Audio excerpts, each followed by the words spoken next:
Welcome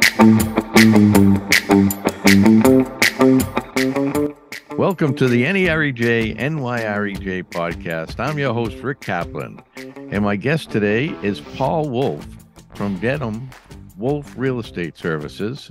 And good morning, Paul. Good morning, Rick. How are you? Good. How you doing? Very well, thank you.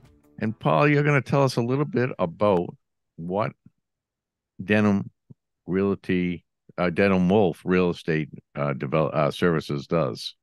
Kind of a long name. I'll just cut it down to Denham Wolf Real Estate. That's fine. Sure. So again, thank you for having me today, Rick. So Denham Wolf has been around now for more than 25 years, and all we do is serve the nonprofit community. And we do three main things. We are brokers, so we do transactions, acquisitions, dispositions. We are project managers, so we do an owner's rep, so we oversee design and construction from small renovation projects to ground up new buildings. And we do what we call is development services. When a nonprofit owns real estate, we help them figure out how to self-develop, co-develop, or RFP out for development. And all of our work is predicated on significant planning. So each of those sectors that we work with is a significant foundation of planning before we do transactions or project management or development. Paul, it's kind of an interesting thing because of now we have a lot of vacant office buildings. We also have, I would think after the pandemic, there's a lot of new nonprofit organizations that have been established. Have you found an increased amount of people looking now to move their smaller nonprofits into bigger space? And are you finding that the office space that's available, a lot of landlords would probably love to have something like this in there because it's a great write-off for them? Well, so there's a lot of stuff in there. It's a really big question. Yeah, I piled it all on. Well, to answer the last question first, it isn't a write-off for the landlords because they're still going to charge market rent. And the nonprofit community is as competitive as the for-profit community. So to go back to the front, we haven't seen a lot of new nonprofits that were created through the pandemic, but there's certainly going to be some changes in the community in the next couple of months and years. We saw a number of healthcare organizations that certainly were able to grow during the pandemic, but they've grown in a way that is significantly different, and that it isn't necessarily requiring more space. They're doing a lot more remote health, and a lot of the social service organizations that have grown are growing their footprint or their program without growing their real estate. So although right now is a great time to be in the market for office space because prices are down so much and there's an abundance of vacancy, a lot of organizations are actually looking to either right size or downsize their space. Interestingly, the organizations that are healthy are growing, but often without growing their footprint, just being much more efficient with their footprint. And of course, the hybrid workplace helps for that as well. But we are definitely seeing landlords are eager to accommodate our clients because they tend to have solid funding streams. Those that made it through the pandemic tend to be in pretty good shape. A lot of our work is also not in the office space. We do a lot of program space, so performing arts and healthcare and education. And these folks typically would not be in office buildings, but we're seeing more landlords willing to make some accommodations now to let some of these program-heavy spaces into what was otherwise a traditional office building because there are good tenants and they need the revenue. So that was a long answer to a long question. Well, I think you covered all of them. You did a good job. So, you said the office space isn't really for all of your type of clients, but do a lot of them look for like an industrial space? Because if it's like a community center, I would think they would look for a space that they can have like basketball courts and things of that nature. Well, it's interesting. So we've been around for a long time now, and it used to be that we would be able to pursue industrial space, particularly because they had high ceilings, wide column spacing for performing arts groups, for theaters, for rehearsal spaces, also for recreational spaces, for schools and so forth. But as the market got hot, we ended up competing more with traditional companies that wanted, quote, creative spaces. And then as that market shifted, and then during COVID, when we were in competition with the last mile distributors, all of a sudden warehouse space was going to these guys who were going to essentially store materials for distribution. So it has been more and more challenging to find those cool industrial spaces. But we definitely find unique spaces. Anytime that a landlord has a space that is unique, again, high ceilings, wide columns, we get the call because oftentimes we represent a ton of nonprofits who are looking for interesting space. When there's a new development going on, we'll get the call saying like we're looking to have, we want a dance company because we want dancers in the windows to help us demonstrate that this is a safe neighborhood. If it's in the base of a residential building, to show the families that, look, your kids can live in this building because there's arts and programming down on the ground floor or the second floor. So we work across the spectrum in different types of buildings, and we work throughout the 5 boroughs as well as across the country. So it really does vary significantly, and especially because the nonprofit sector is so broad. It really depends on within the nonprofit sector which group we're talking about. Just one quick comment is that our mantra at Denham Wolf is mission leads, real estate follows.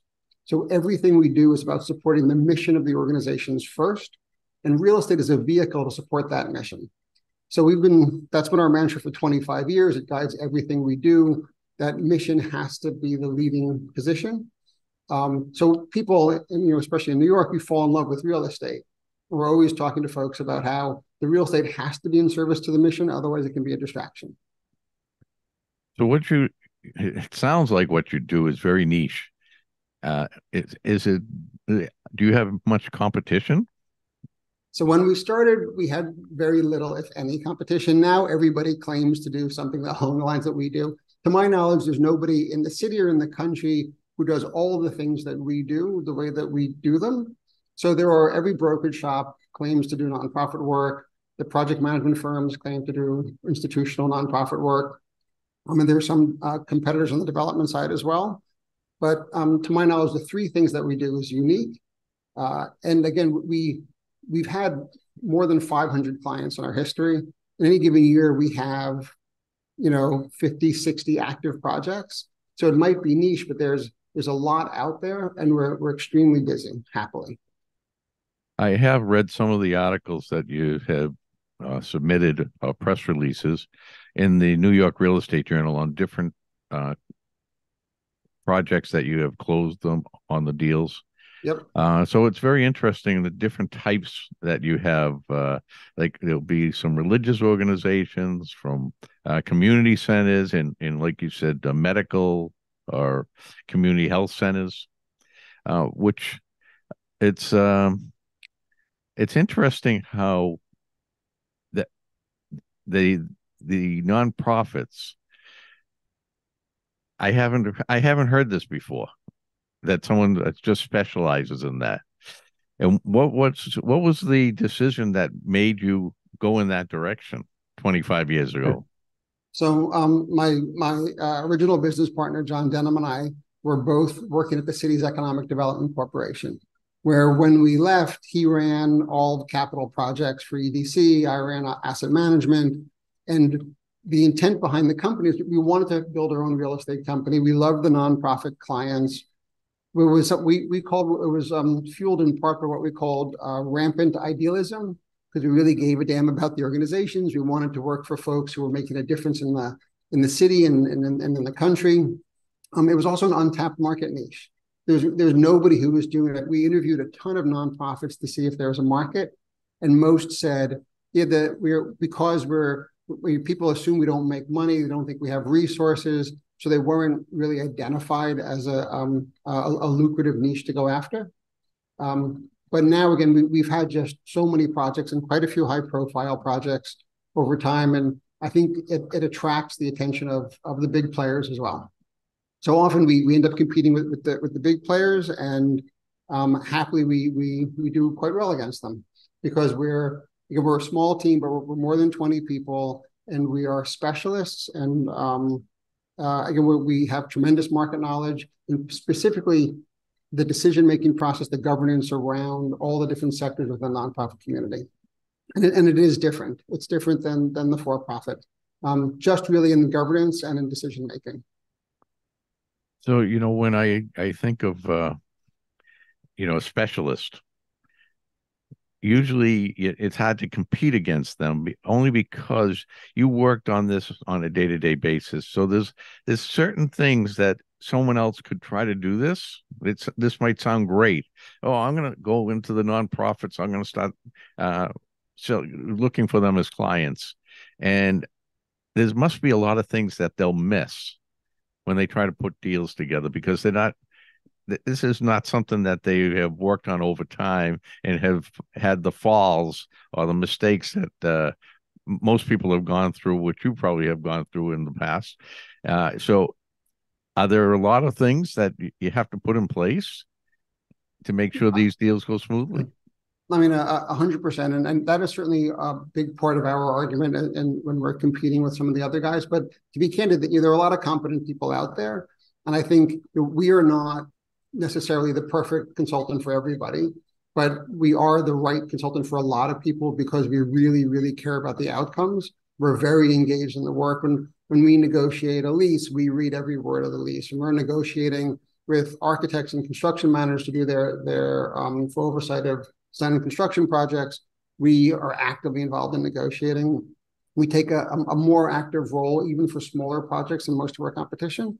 But for us, I think the single biggest thing is understanding how the nonprofits have to function in terms of their funding. Many of them have specific governance requirements that we are very familiar with. And a lot of it also is that they'll do this once in a generation, right? They'll acquire space, they'll build a building, they'll do a development, and it's a once in a generation thing. So there isn't necessarily institutional knowledge. So we have to do a lot of handholding from the get-go to get people up the learning curve to understand not only how to get the deal done or the transaction done or the building built, but how they can be a good client to move the project along smoothly. So we do a lot of preparation for groups. How do you move at the speed of the market? How do you make sure you have enough resources lined up, which is not only cash, but also expertise, so that you can move quickly and your projects don't get stalled or paused in any way. So I don't know if that's answering your question, but again, what we love about the work is that our work makes a difference in the city and in the country. And the organizations are often just wonderful people who work there, but they need to be educated oftentimes on how to navigate a very complicated project. So you must be familiar with, and I'm not, I hope I'm using the right term, a 503c, is it? 501c3. Yeah. So that would be a nonprofit. So you have to know some of the regulations that are involved with that, I would assume.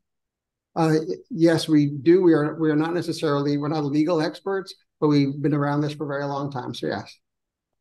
So when someone comes to you, you have to go through all, because I'm sure there's a lot of people that get into the nonprofit as not necessarily to help people, but to kind of help themselves, to put it nicely.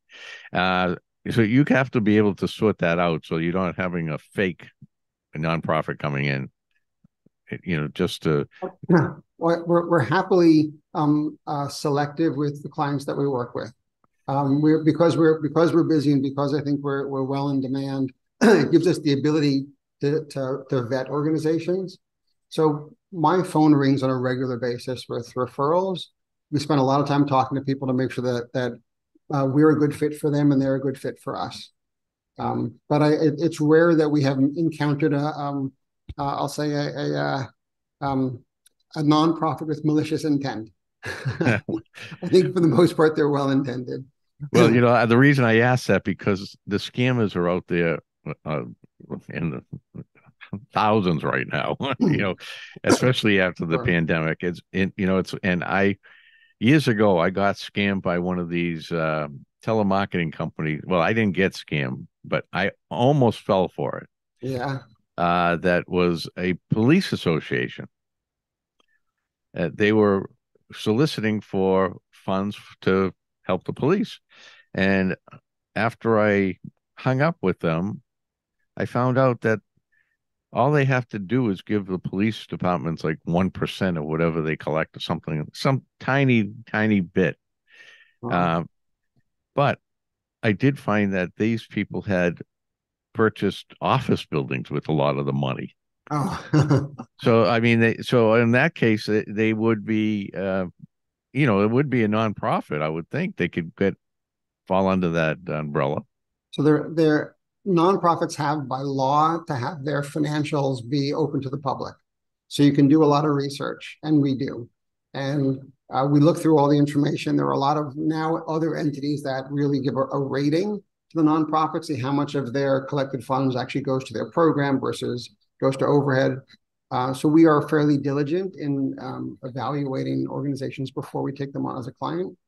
And if we find that somebody is not, I'll say, behaving appropriately, we will stop having them as a client for sure. For us, we take a very ethical approach to everything that we do, and we expect the same from our clients. And if they behave unethically, we will not work with them. So when you were talking, you said you also do this nationally? Yes. We've done much more locally, but we've had projects in Los Angeles and Houston and Philadelphia, and we just wrapped up a project last year in Rhode Island. So yeah. And that is because the word of mouth, or is it because some of these organizations have multiple branches throughout the country? It's been primarily referral based, where we got a call from folks in Miami a few years back who said, "There's nobody here who does what you do. We need you to come down." And so some of our consulting services travel better than others. So certainly for development work, that is fairly easy. Although on project management, we've built spaces in Los Angeles several times. Most of it's going to be referral based. Some organizations, particularly in the arts, will be bi-coastal. We've done some work for some of the unions that are bi-coastal, and they end up bringing us out to LA to do work for them there as well. So do you have to work with a broker in those areas because they're licensed, or are you licensed to work in all the 50 No. states? If we were doing transactional work, we would take on a local partner for sure. When we've done that somewhat, most of the work has been more on the development side and the project management side. That's the stuff that travels more easily, and we do a deep dive in market knowledge to make sure that we're bringing the best information to the table for those projects. Now, when you say project management, so you also work with them in building a new property, a new building.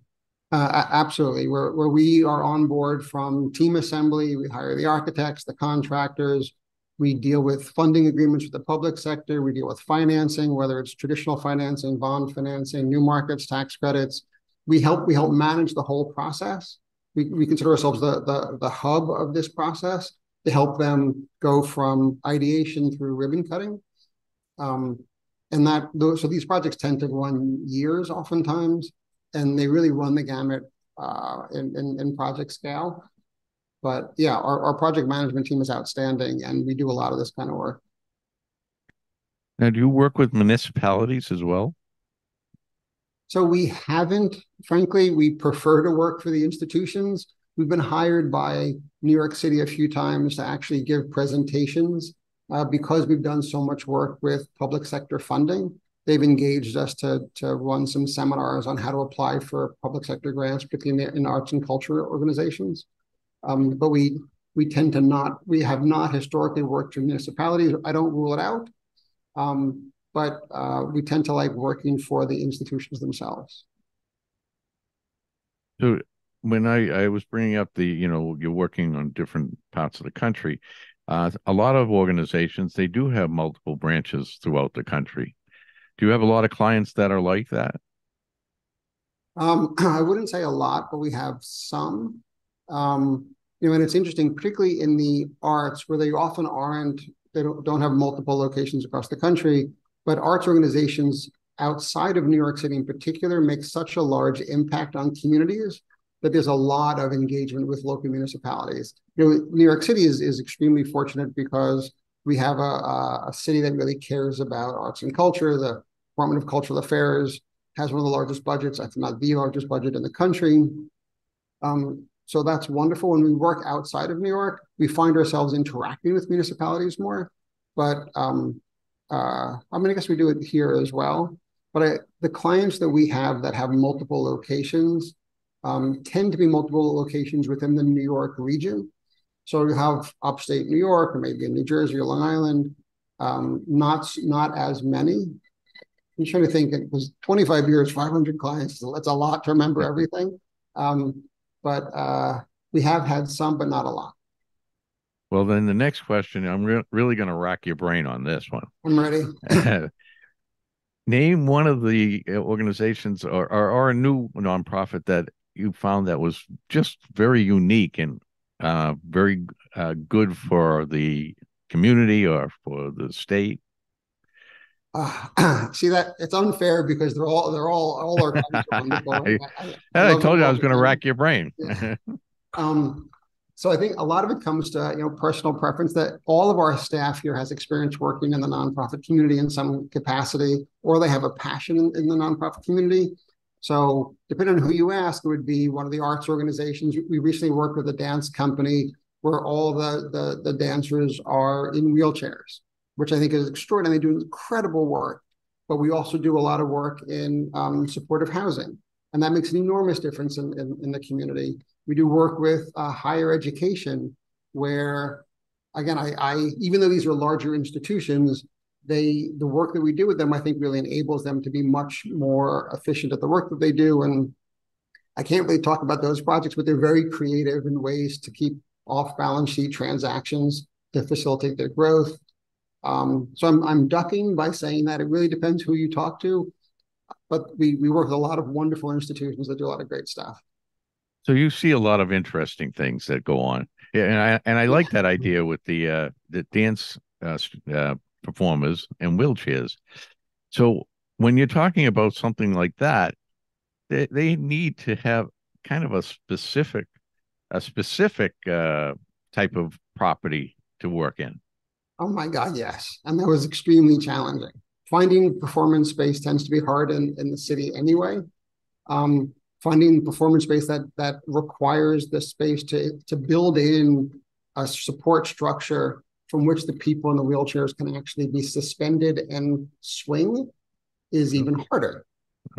I'm happy to say we did it. We were successful. They haven't unveiled yet, but when they do it, I think it will become a big deal. But we tend to we built the Baryshnikov space years ago over on 37th Street.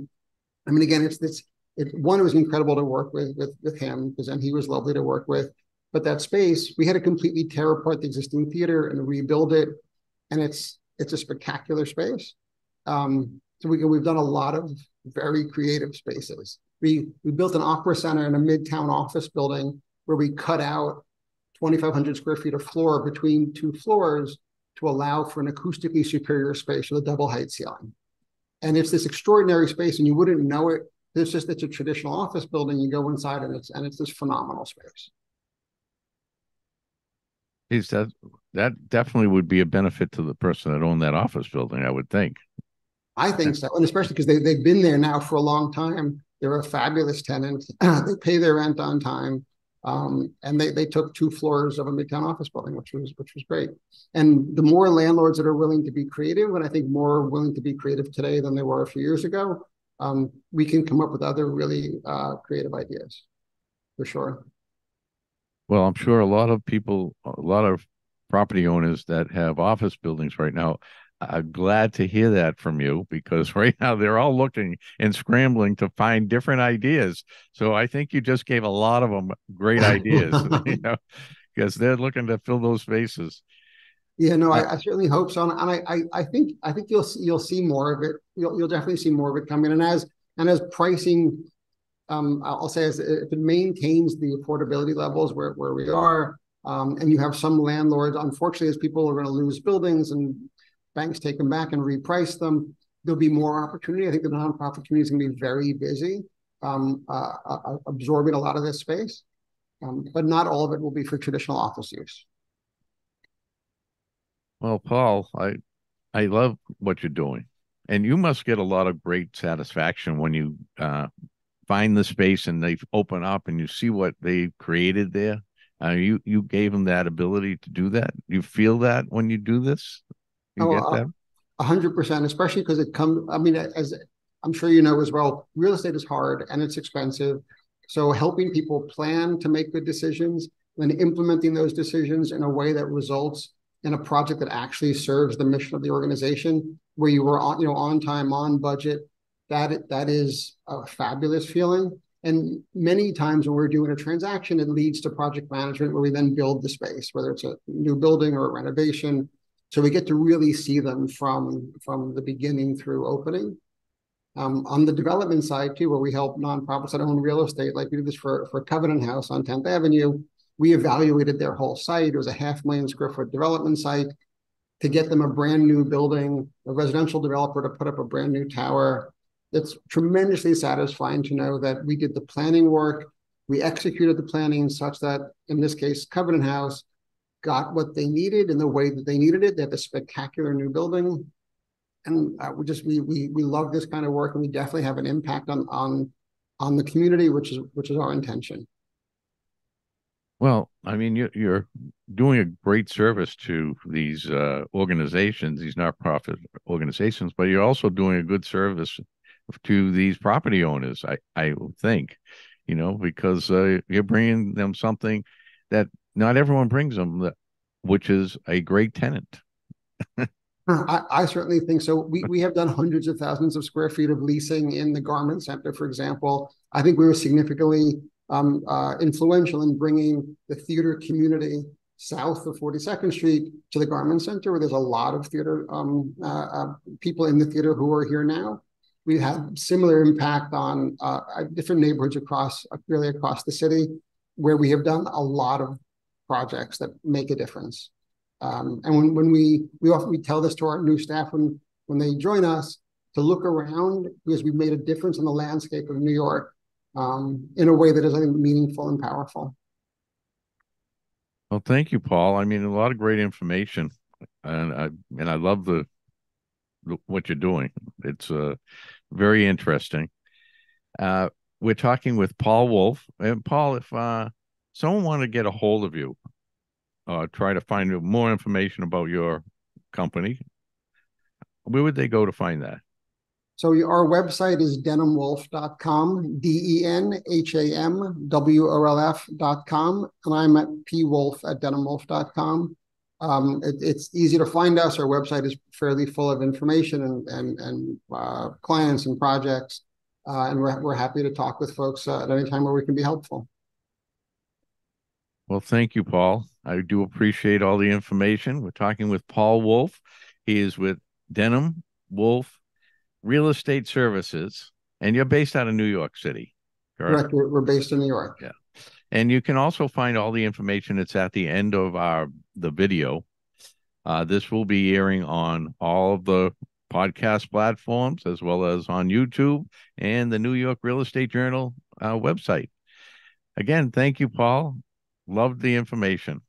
Thank you so much, Rick. I really appreciate your time. And I hadn't realized this was going to be video, or I would have adjusted my lighting so it would have looked better. Sorry about that. That's all right. You look fantastic. All right. I'm Rick Kaplan from the New York Real Estate Journal. Until next time.